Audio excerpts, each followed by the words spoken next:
You're listening to audio from the Decidedly podcast. For more information, find us on Instagram at Decidedly Podcast.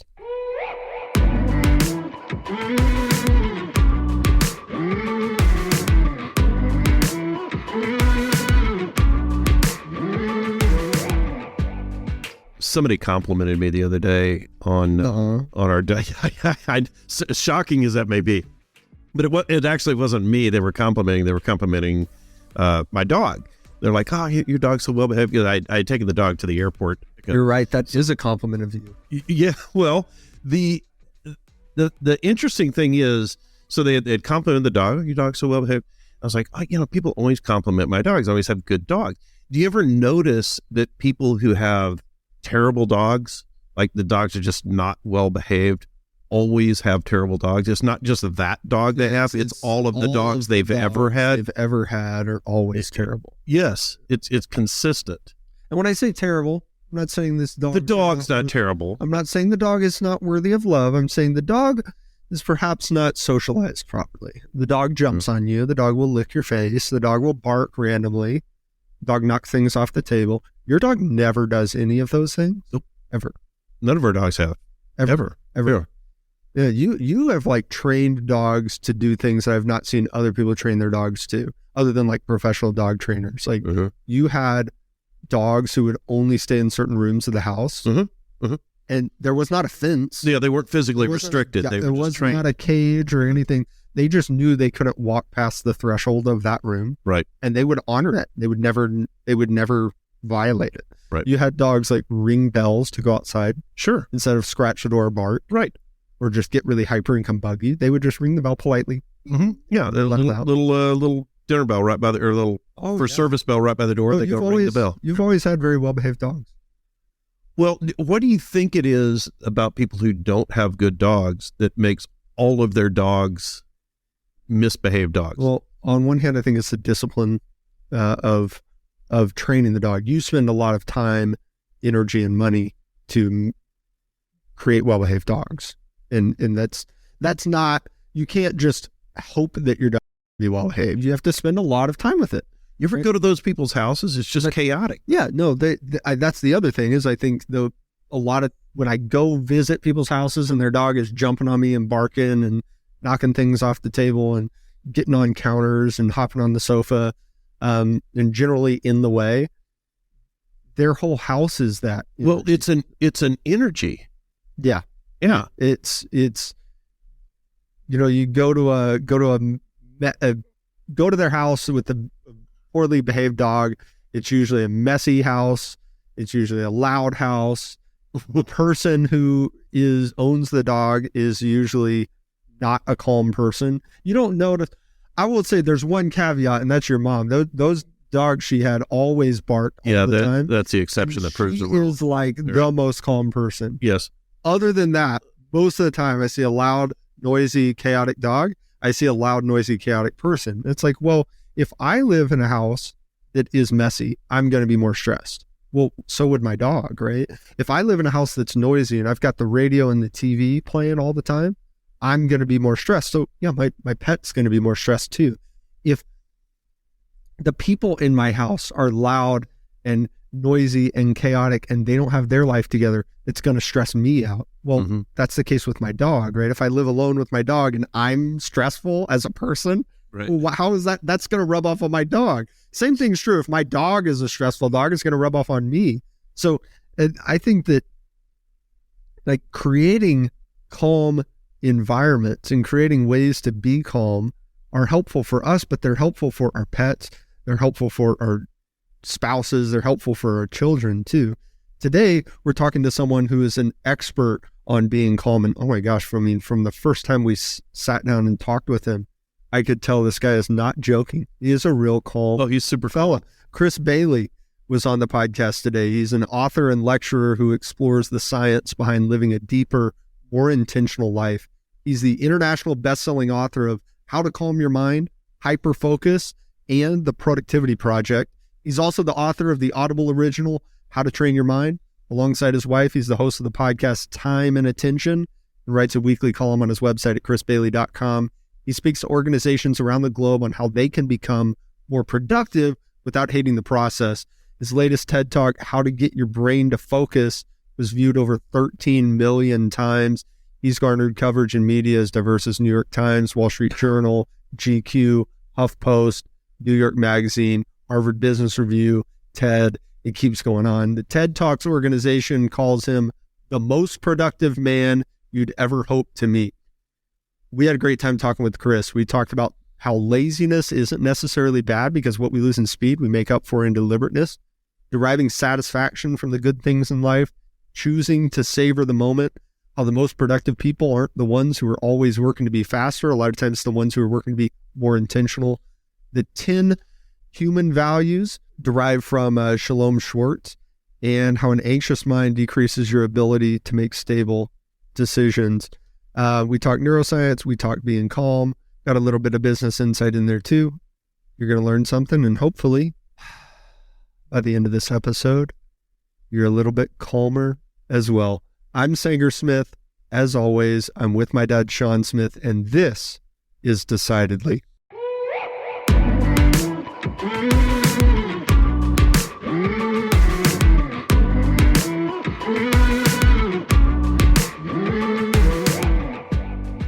You know, it's a really, really great timing to have you here today, Chris. Before this recording, our computer crashed. Oh, I had a meeting that went long, so I was running late. Morgan's baby threw a lifetime supply of Gerber at the wall. It sounded like trash can lids into a fire truck or something. You don't do a great job of being calm, is what we learned. Yeah, Morgan does. As a group, I think. Yeah, that's why Chris Bailey's here to talk to us today, is to get us calm. So this is really, you're really here to help solve our problems as a high stress collection of individuals at Decidedly. Perfect. It's free consulting, I suppose. Yeah, that's what this turned out to be. Yeah. So you're the expert on getting calm, and I want to go back to what you decided to do a few years ago. You were you kind of took some time off and kind of ran some productivity experiments and kind of got off social media and all that. Walk me through that. It sounds interesting. It'll actually be 10 years this year since I started doing that. So I can say now, well, May 1st will be a decade ago. I graduated from university with a few full-time job offers. But I thought if there's ever a time to actually do something that I'm passionate about, that fed, my curiosities, it was then. So I declined the jobs, which was a decision that made 0 sense to basically everybody in my family. My now wife kind of understood it at the time. She was the one that supported me through it. And I explored my weird passion of productivity. So some people have normal interests, but mine has always been this getting more done with what limited time we have each and every day. Because A, we only have so much time, so why not make better use of it? But B, I'm incredibly lazy. And so I want to optimize the time that I do have.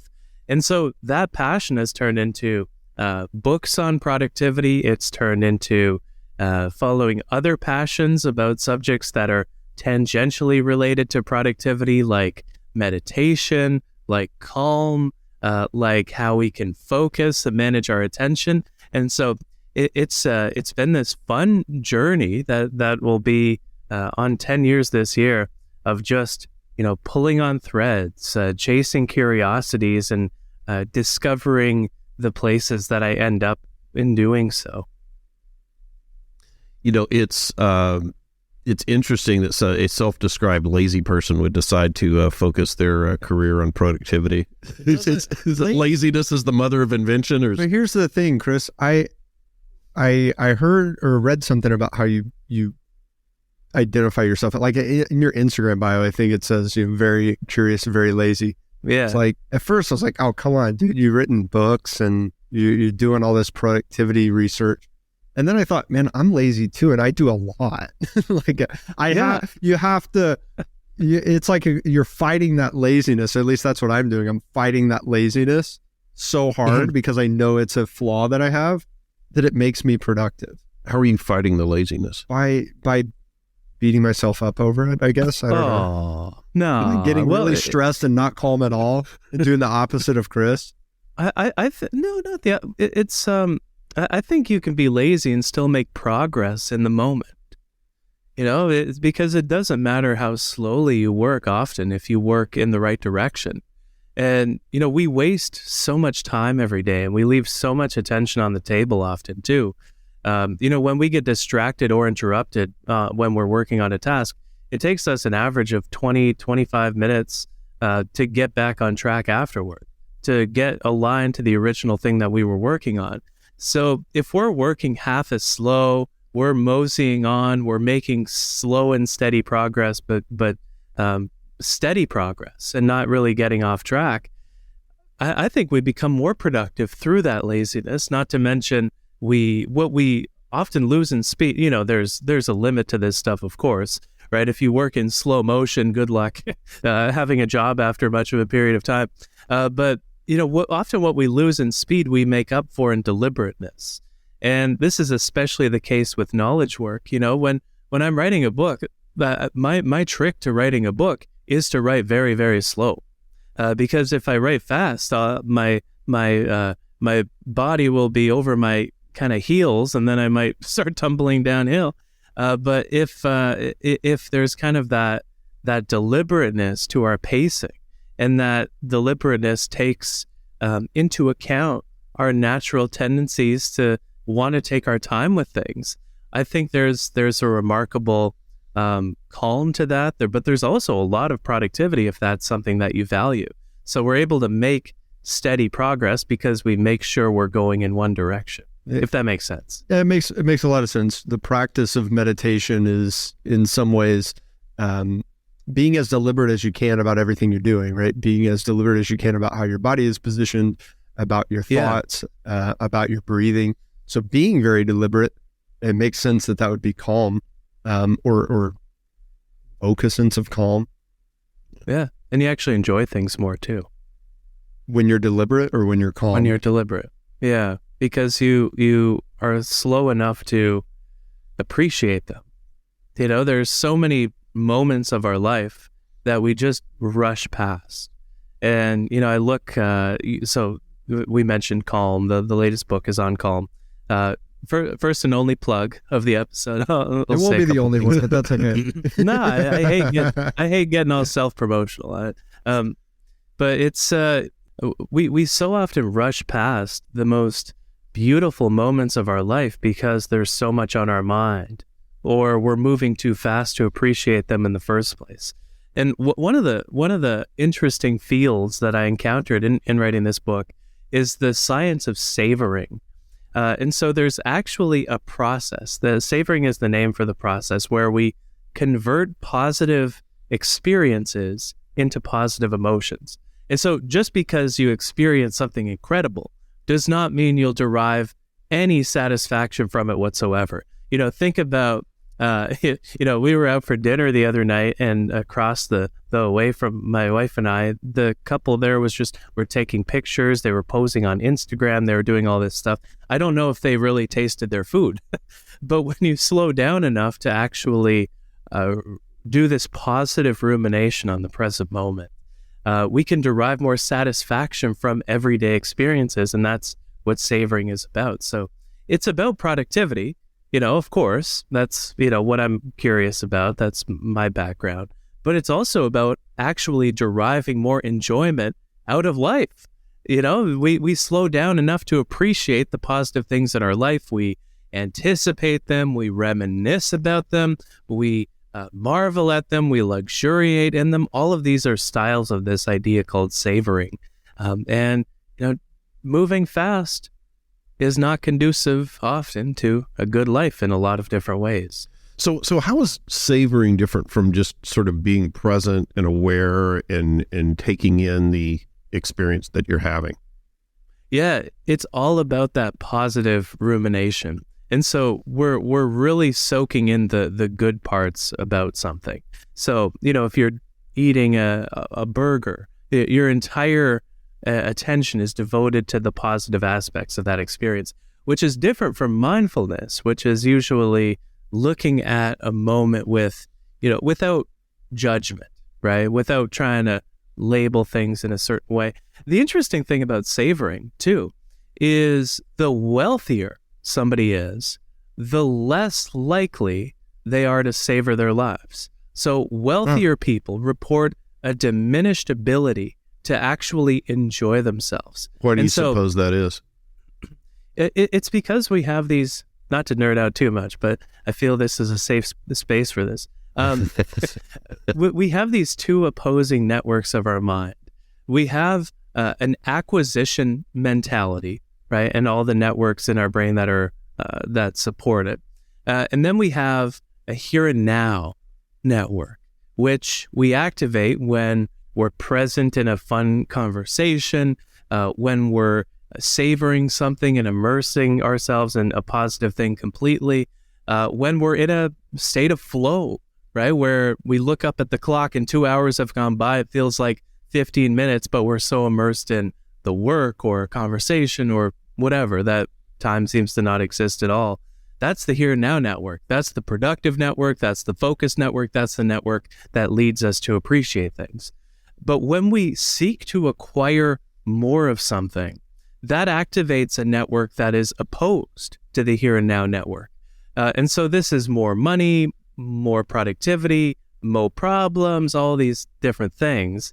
And the more we seek more of what we have, the more we're pulled out of the here and now, in other words. And so it's this fascinating thing where, ironically, the more that we strive for more, and the more productive often that we want to become, that can work against how focused and present we are. And so it's all about striking this deliberate balance between striving and savoring, where we strive enough to make progress and be able to provide and live the life that we intend to live, but we also savor it. So we essentially, take out dividends from our life and enjoy those and spend those and enjoy the fruits of all that we've accomplished. But it's interesting, and that's my theory, that's my hypothesis, which I think would bear out in the research, though I haven't seen a study in this regard, that wealthier people are more likely to have that acquisition mentality. Well, that's how they got there, right? So yeah, so it would make sense. I think that's really true. When we look at where we are in growth aspects, there's a lot of value, I believe, in looking back, looking at the gains that you've made and having a sense of appreciation for where you are and what you've accomplished. And the more we focus on the struggles to come, I think it creates a negative emotional environment for ourselves that make it harder for us to activate the energy to make those positive changes in our life that we need to. So I think you're right on target. I have difficulty finding substantive examples or research rather that bears that out, other than getting into a state of flow where you're moving from let's say positive stress that gives you energy into distress, right? Which obviously would give you negative energy to move forward. But finding that right balance is interesting, and maybe you've landed on something in terms of having that savoring experience and appreciating where you are can be that middle ground that gives you that right position to move. I see it all the time with wealthy people that we work for. Is there's this theme in our culture. You've got to do more, you've got to get more, you've got to grow your business. If you're not growing a business, you're dying, right? That's the common phrase. Okay, in a way that's true. I think what would be more accurate is to say if you're not improving, you're dying. And that gets misinterpreted as you've got to increase your top line revenue every year. Well, that's not necessarily true. But if you're not improving in life, you're dying. Right? If I'm not improving my physical health is deteriorating. It's not staying the same. If I'm not building muscle, I'm probably losing muscle. If I'm not getting in better shape, I'm getting in worse shape. I'm not just staying. If I'm not getting more knowledgeable, if I'm not reading more, then I'm getting dumber. After the age of 26, our cognitive ability declines consistently throughout life. So the best thing that we can do is stave that off. I think after age 30, our ability to build muscle mass decreases every year throughout the rest of our life. Our bone density decreases every year throughout the rest of our life. So in some way, we're dying physically, and we all know we're perpetually falling towards death. We're dying. If we're not improving, we're dying. And if we're not attempting to improve, then we're definitely not staying the same. So when you're talking about wealthy people who don't savor the moment, like there's this mindset that I see all the time of, I got to get more money, got to earn more money, got to grow my business. But there's not a understanding in the minds of most people of the purpose of doing that. It doesn't mean don't get more, don't have more, don't do more. I'm not saying that you shouldn't do those things, but you have to know why you're doing it. Why am I pursuing more wealth? Why am I pursuing higher income? Why am I pursuing revenue increase in my business? And if you don't have a clear, noble aim, then you're doing it for the sake of doing it, right? Which is not going to allow you to savor. Yeah, and that's exactly it. I call this the mindset of more, where we have this generalized striving for more of whatever it is that we have. And money seems to be the one that, most of us tend to focus on, as if that's the only currency of life. Yeah. As if there's other currencies, all those other ones don't matter. How happy we are, how deep our relationships are, how much meaning we find in everyday experiences, how much we enjoy our day. All of that gets put to the wayside because we focus on this relentless pursuit of this generalized striving for more of whatever we have. And actually, one of my favorite things to ask the wealthier people I know, and this is a fun experiment if you know some wealthy people, ask them, what do you savor the most in your life? Because, and you think, you got all this money, you would hope you enjoy something. You would hope you enjoy it, right? But it is, you see the look on their face and they're stumped. They're absolutely stumped. They can't think of anything. But then you ask, a relative who's less well off, and you ask them, what do you savor in your life? And what do you enjoy? And they'll rhyme off 30 things. So I love, going to the coffee shop every Saturday with the boys. And I love, the hockey game was great last night. And, you hear all these examples and you think, okay, which situation would I rather be in?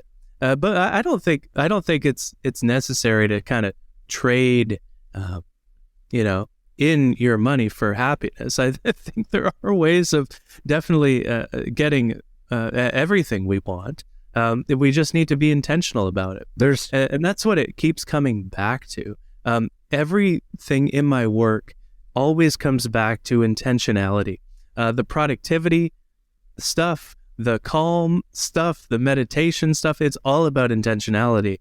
And, this is the lesson that I keep kind of repeating and relearning often too, is the most productive people are not the ones who work faster, more frantically. They're the ones who work deliberately and with intention. And, what it's all for, I think it's all for our values. That's what the true purpose of this is. Our values that are at the core of who we are should inform what we seek. They should inform how we spend our days, because if we live in a way that is congruent with what we value on that deeper fundamental level, we'll feel as though we're living true to who we are, and we'll enjoy things more, and things will be better. We'll be more satisfied with our life overall. And there's 10 of these, 10 fundamental human values that we all, if you kind of rank them, you could rank them, or you could, say how much of each you have out of 10, to kind of prioritize them accordingly. But those are, and I have them in front of me here, so I'm cheating, just so people know who are not watching this video. I'm cheating. Self-direction is number one. So that's, independent thought and action. Our second value that we all have in a different amount is stimulation. So that's excitement, that's novelty, it's challenge. Number 3 is hedonism. So that's pleasure for oneself.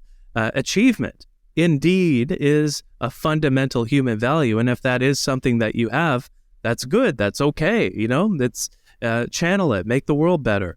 So that's, personal success right there. Value number 5 is power, right? So that's social status, prestige. Security is the next value. So that's, safety. It's even stability of society is something we value. Conformity is the next one. So restraining our actions to not harm or upset or violate social expectations or norms. Tradition is another value. So that's respect, commitment, acceptance for customs. Benevolence is number 9. So that's enhancing the welfare of people that we're in frequent contact with. And 10, and definitely not least, is universalism.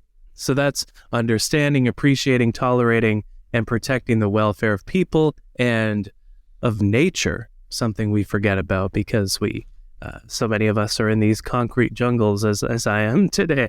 And so this is what it's all about. It's all about, I think, figuring out which of these values we hold dear to us and then finding ways of living in a way that's true to that every day. Yeah. I like breaking it down into 10 categories. I've not heard that before. Sometimes I find that it's hard for people to identify what their values are. Because it's like, well, geez, what do you mean? What even is a value, right? Yeah. Or maybe they'll name things that I think aren't really a value, but they do. Yeah. So what am I going to? Or they have values they're embarrassed to name. Or they have values that, like I think the hedonism category, well, it's obviously something that some people value more than others. Mm-hmm. It's probably not one that if I gave you a blank piece of paper that anyone would put down. No one's picking that. Yeah, like in my work, I help clients identify their core values, and we go through a little bit different exercise to do that. I've only had one person ever put pleasure in their top 5. Interesting. Where these 10 are from the most commonly kind of researched, accepted theory of values from Shalom Schwartz. He's probably the top expert on values out there.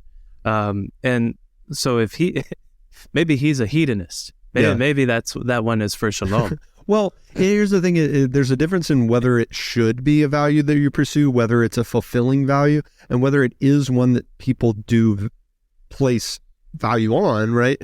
And there's a difference between what our ideal values would be if we were living our best version of life, and then what we actually act out. Because in some ways, what we believe is evident only in the action we take, right? How do you act?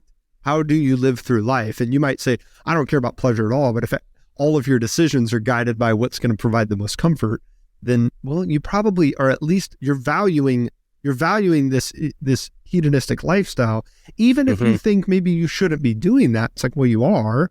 That's a different decision than should you. The tricky part about identifying core values, period, is, in my head, is one, how do you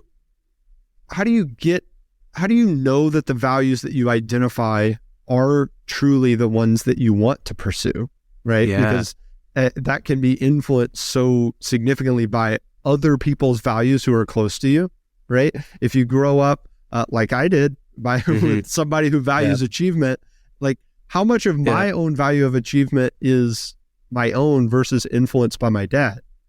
Well, in some way, it's like, it doesn't really matter because it's ingrained in me. But then in some ways, I want to make sure I'm authentically pursuing it. The other side of that is, in my opinion, there are definitely values in that 10 that are better than others, right? Some people would say, no values are right or wrong.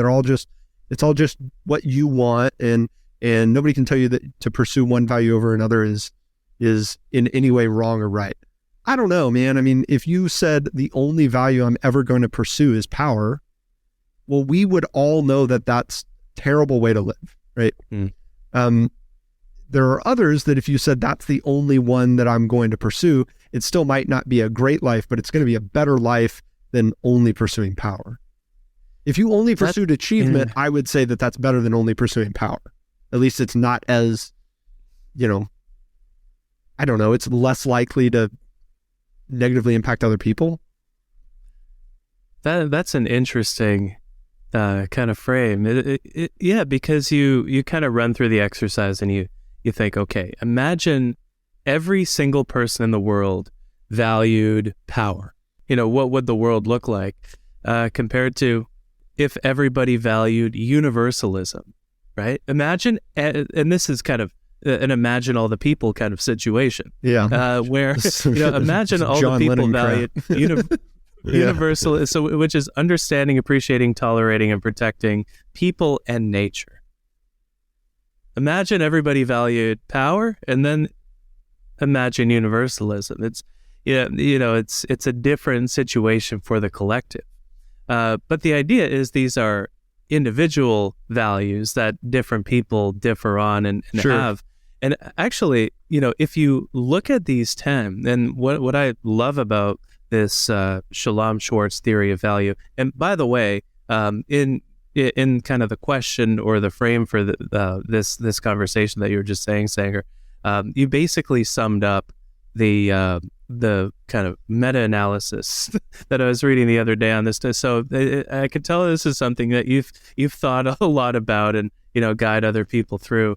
But it's interesting. There's kind of I want to say wheel, but that sounds kind of corny. There's essentially a couple of polarities that values can differ on.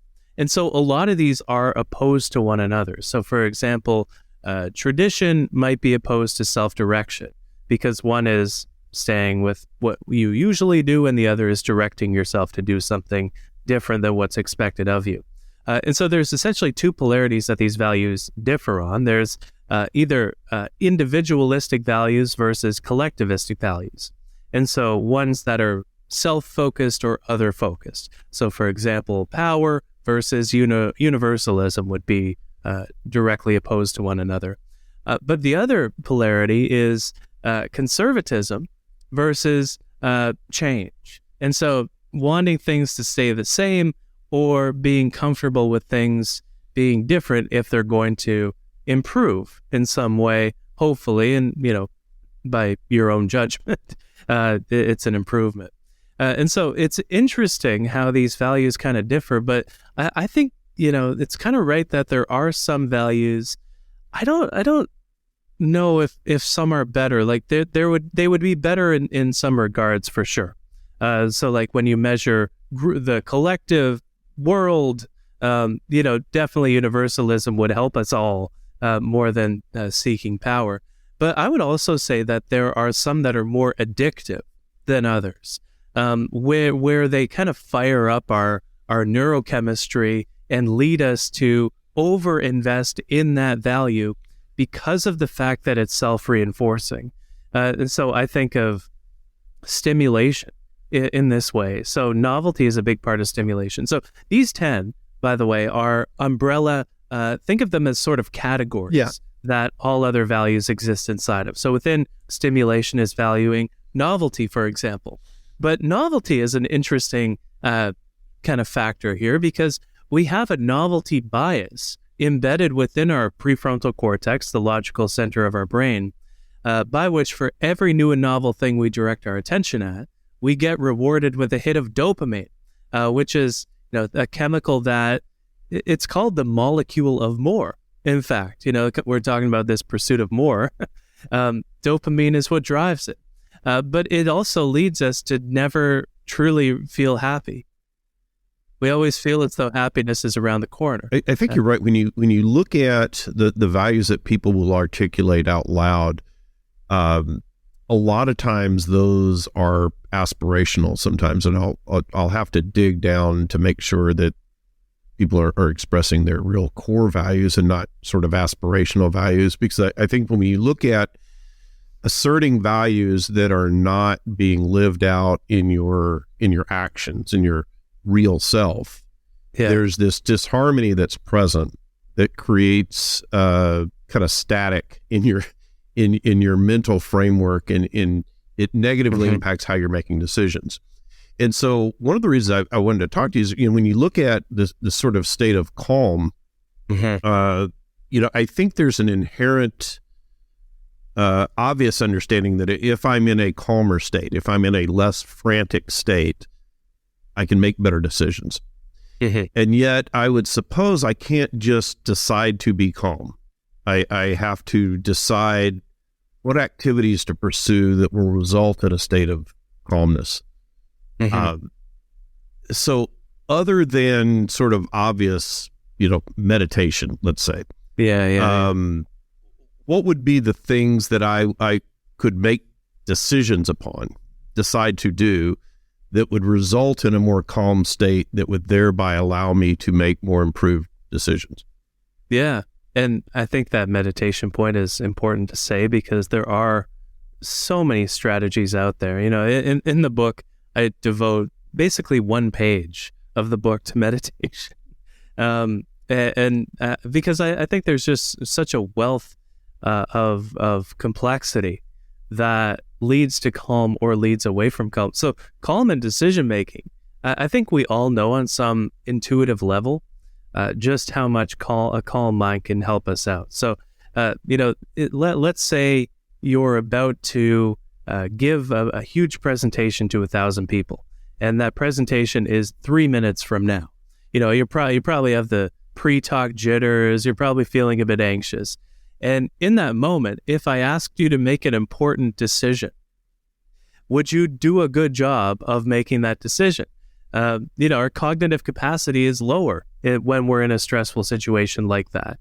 An anxious mind actually shrinks how much attention we have to give to the world around us. If I asked you to multiply 84 by 69 in your head, how much longer would it take you right before the talk versus on an average Tuesday afternoon? It would probably take you 2-3 times as long.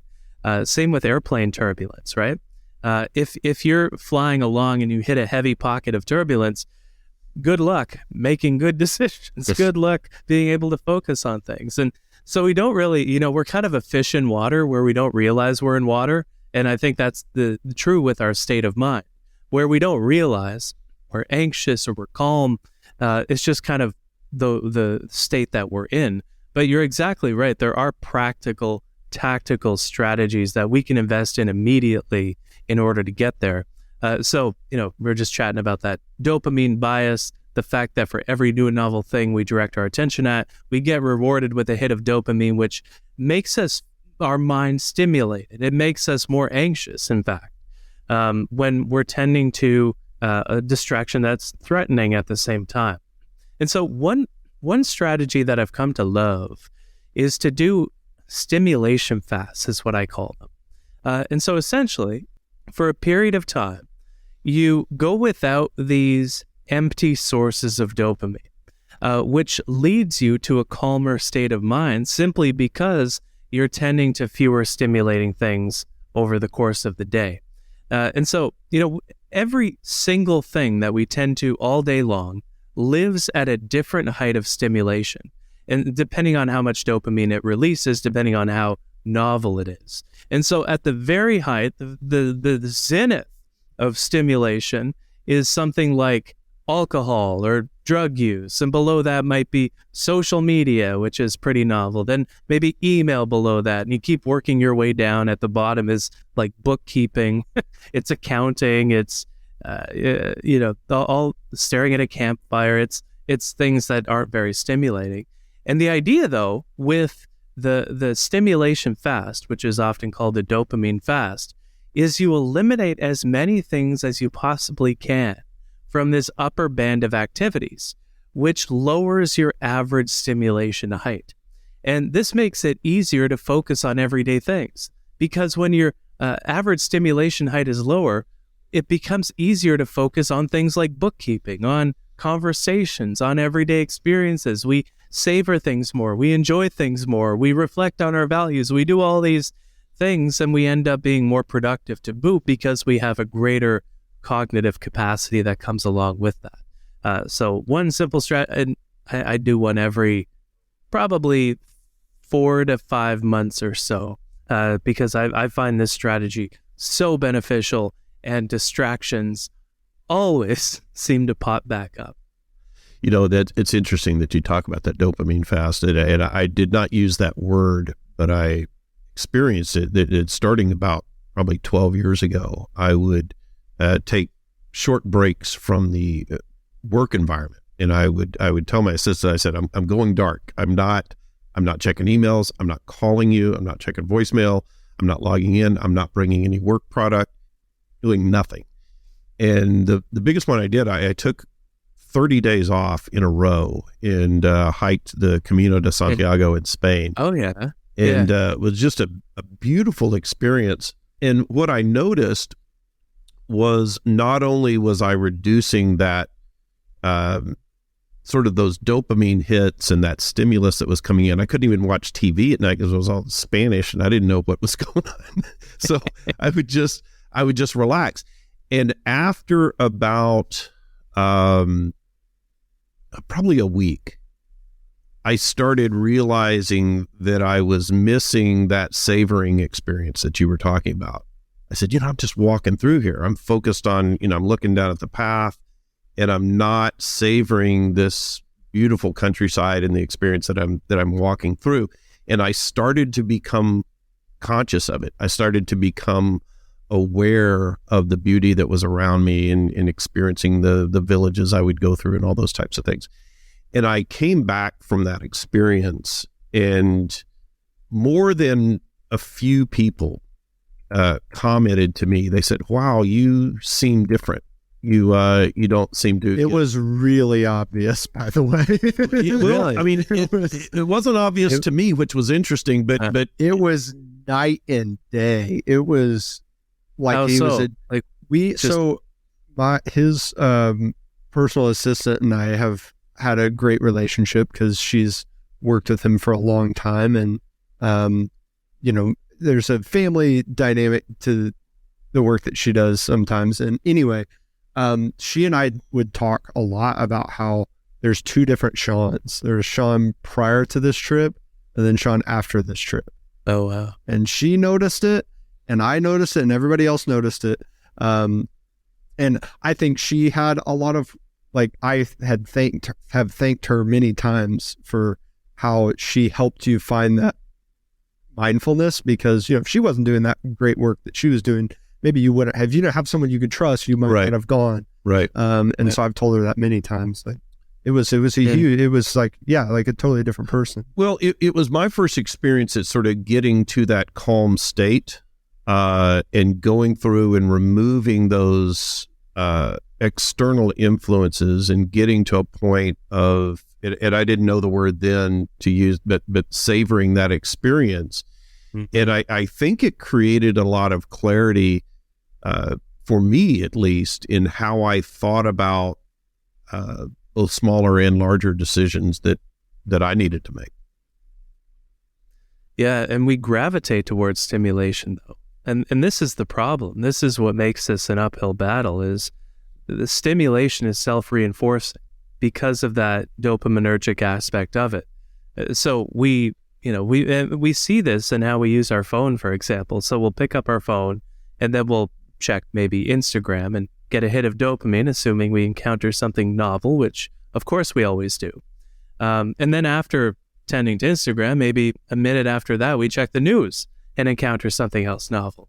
And then maybe a minute after that, we bounce in the next application in our list in the stable of apps. And, we have these tendencies of seeking out stimulation throughout the day, but we have to recognize, A, that they're unproductive, B, that they're overstimulating our mind, making us less able to focus, to be in the here and now, to make good decisions, to see things clearly, in other words. We have to recognize that fact while kind of accounting for the fact. And again, this goes back to, I guess, the very start of our chat today, self-kindness, recognizing that a lot of what leads us to be hard on our mind is just a natural tendency of the mind. And so we find ourselves just ensnared in this grip of distraction, unable to look away from devices. But when you look at the actual science, they're designed to not let you look away. Everything on there once is constructed so that you don't look away. And there's a couple of decisions that I made that have made my life much more calm recently. Is turning off all my notifications. Oh yes, I didn't know you could do that. You can. I didn't know you could do that. I don't have any notifications for any apps like other than phone calls, texts, and email. And it's only work email, not and Be Real. I do Be Real. So I get notifications on Be Real. What is Be Real? Oh, it's the best Just social quickly, media app. So it's like it gives you a random notification throughout the day. You don't know when it's going to be, and you have 2 minutes to take a picture. It takes a picture of your front camera and your back camera of just whatever you're doing. So it's fun. It's like our whole family does it. We always take our picture every day, and then I'll be like, oh, there's my sister, she's skiing, or oh, there's my brother-in-law, he's at the CrossFit gym. Oh, dad's at the office, or I'm getting coffee, or whatever it is. Anyway, mine would just be on the couch all the time. You'd just be cuddled up under a blanket reading a book or something. Yeah. Every single one. It would be the most boring Be Real ever. Man. Well, that's the best part about it is you can't fake it, right? I mean, you can do it late, but then you're like, oh, you did that 5 hours late. You're cheating. You're not being real. Anyway, it's so those are the only notifications I have. There's no Instagrams, no TikTok, which I don't have, but there's no there's no social media. There's no all the apps. Like every single app, I didn't realize that how many notifications I was getting for apps that I don't even use. And I would click the notification, be like, what's that? And I'd open this app that I don't ever use. And then I'd be distracted for even maybe only 1 minute. But turning off my notifications, I don't miss anything. And if I am late to respond to something, guess what? It's something that doesn't really matter. It's like somebody DMs me on Facebook and I'm 3 days late to responding to it. It's not the most urgent thing in the world. Well, so much more calm. And then using the focus features on the phone, especially what is that? Oh my gosh, it may change your life. So particularly the new update on iPhones has several different focus modes. Oh, like I'm driving mode kind of thing? Driving mode, sleep mode, work mode, personal mode, and then there's like another, I think, just focus. But you can change what you want, like which types of notifications you want to get. So you could say, well, sleep, I don't want any notifications at all, but I do want my wife to be able to call me, maybe, right? And then at work, you might say, well, I want a broader group of people to be able to call me, and I want my work emails to come through, perhaps. And then driving, you might say, I don't want anybody to text me, but I do want to be able to receive calls, because anyone can call me while I'm driving. That's fine. But you can customize it. Oh, that's interesting. And so I actually using those, oh man, it's like, I actually get work done. And then people My favorite part of that. Yeah, when people text you, it says, hey, Sanger doesn't have his notifications on. And so they understand. They're like, oh, well, I'm not going to get a response in 30 seconds. So there you go. I just gave you. You did. I like that. I'm going to do that. A few weeks ago, I got rid of my smartphone. Oh, you're psychotic. Here's what I got instead. You got to one-up me, dude. I felt so good. Is that a brick? He did Nokia brick? He just one-upped you. I knew he would. I mean, I don't call it. He's got to. It's his brand. He's got to go with this flip. Hold on. What the hell did you just show me? That wasn't even a flip phone. What was that? That is a pager, Chris. I had a flip phone, but oh man, it was upsetting basically everybody in my life because messages weren't. Are you you guys are on the iOS, the Apple ecosystem by the sound as I am, and iMessage. It turns out if you switch to a flip phone, just is not good. I was gonna swear, but I won't. It's not good. It's garbage. It's hot trash. If you put your SIM card that was in your iPhone into a flip phone, all your iMessages basically disappear. You lose them, and so I needed to switch to something else. So I'm now on this device. It's called, I don't even know how to pronounce it. It's spelled Punkt. Punkt? It's a weird. You're being It's a punked. different- It doesn't different do brand. anything. Yeah, it's a joke. He's paying $9.95 for a calculator. Chris, What it that's looks like. a That's a calculator, Chris. Yeah. Wait a sec. Is this a scam? But essentially, this is kind of my out on the go device. If I won't need a phone, if I'm not traveling or something, if I don't need a boarding pass on my phone, or if I can print one off, for example, what I'll do is I'll just hot swap my SIM between my iPhone and this thing. And so if I'm in a situation where I want to not be distracted and want to use technology more intentionally and just go analog even, I live Wait, right on the... You do what with the SIM card? He swaps it. You just put it, you take a little paper clip. You pull it out of the phone, put it in the other one. Yeah. And it takes you can still get 30 seconds. iMessages on that thing? No. Oh. And, but then you put it back in the iPhone and then you do. Oh, okay. Yeah. So, nice little... So it's hack. like your emergency satellite phone if you get lost in a mountain or something. Basically. And the great thing is you can tether to it. And so if I'm out on the go and I still want to connect with people, because of course you can have iMessage on the computer, on an iPad, that option is still available. You can be connected, but because there's that initial hurdle to get over, you have to really be thoughtful about it. And it goes back to that intentionality idea, where it's all about intentionality with this stuff, but often we have to work against our own wiring. Was this to reduce external stimuli coming in, or avoid those dopamine hits, or was that the point of it? Oh no, this is just another experiment. Okay. I don't know. I wonder I how don't this know works about out the for you. long term, man. I don't know about the long Just term. to see if you can do it. Yeah. And I feel like switching to a flip phone in 2023 is kind of the social equivalent of moving to a commune, because you realize just how much of your life depends on, I do not like modern communication. And I don't know if many people do or would if they really thought about it. Modern communication, especially in the digital world, it's shallower. So you don't have that depth of connection with somebody. It's more diffuse, and so we're more likely to broadcast things instead of connect with people.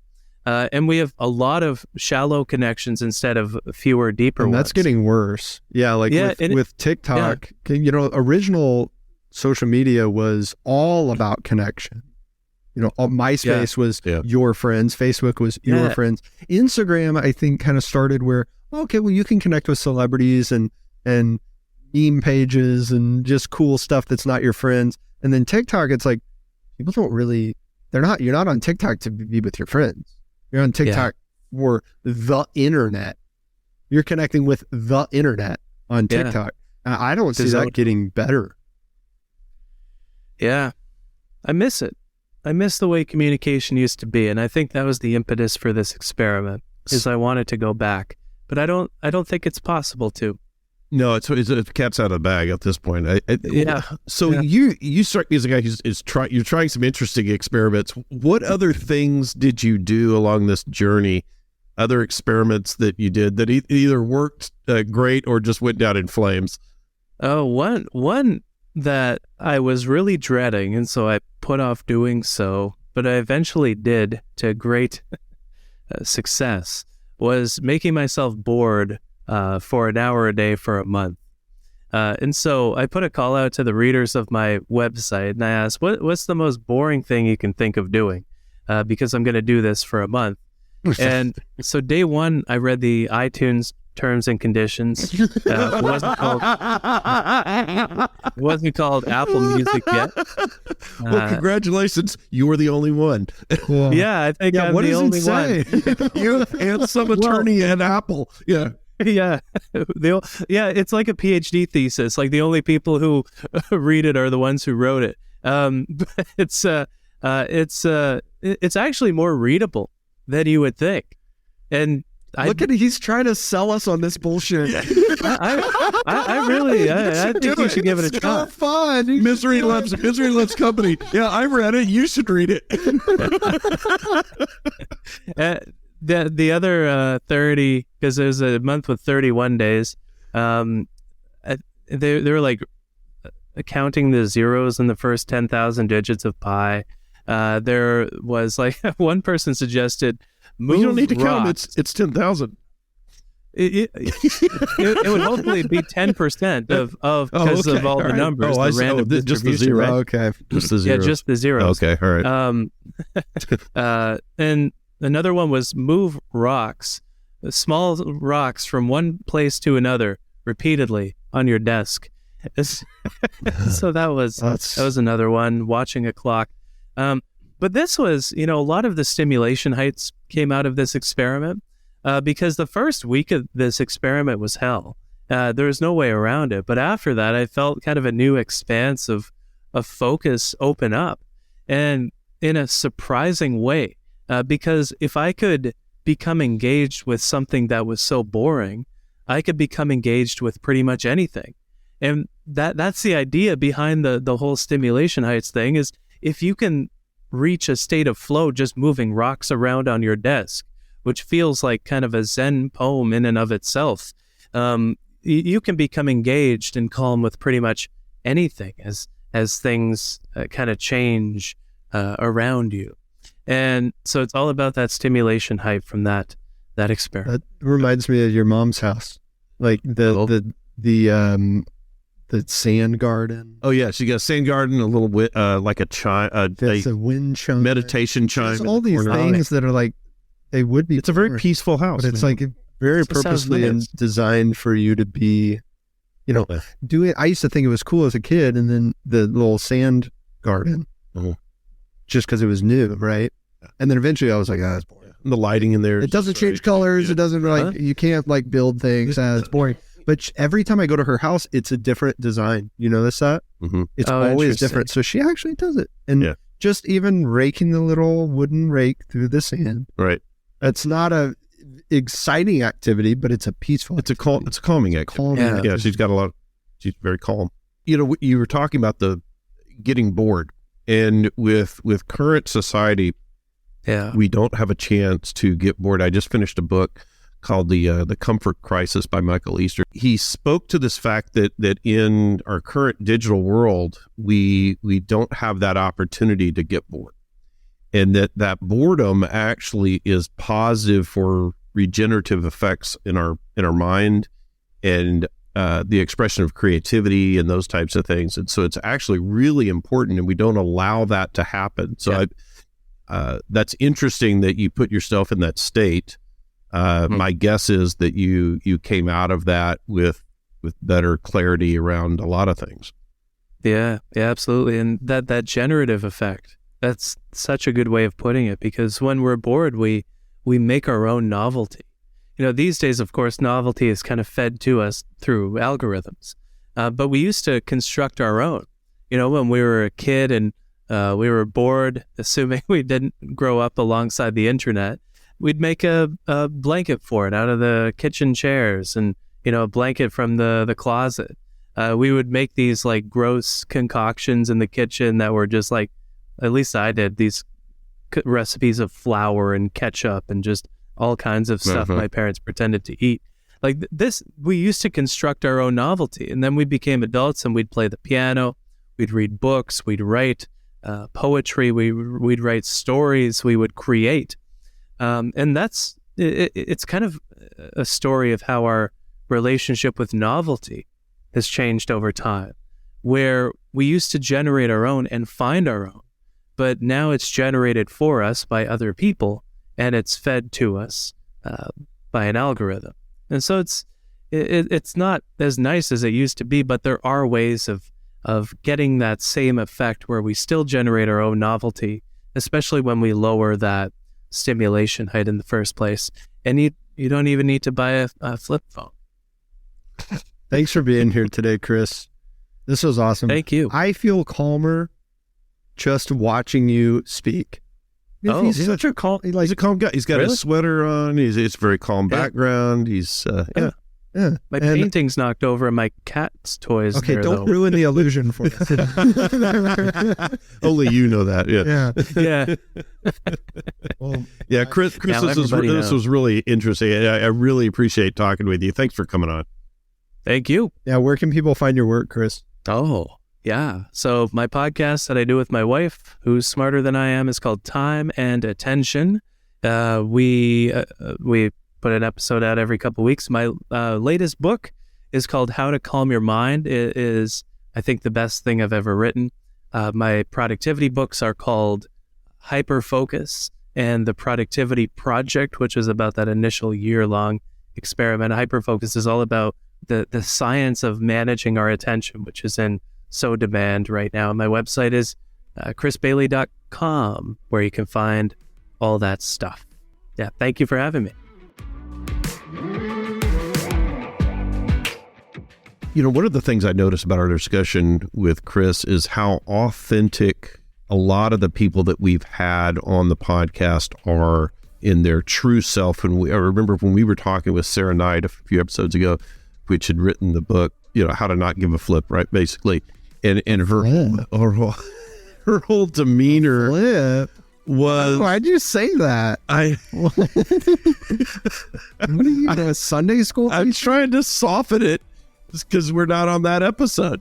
So the way she conducted her life of just sort of leaving New York and like, I'm just going to move to the beach and I don't care. And just, you know, she's very true to that. Is talking with Chris was that same experience in terms of the way that he just conducted himself. It was actually very calming to talk with him. You know, just being around him was really calm. So my takeaway was about that difference between the acquisition mentality and the here and now mentality. And in that here and now mentality, savoring what you're experiencing.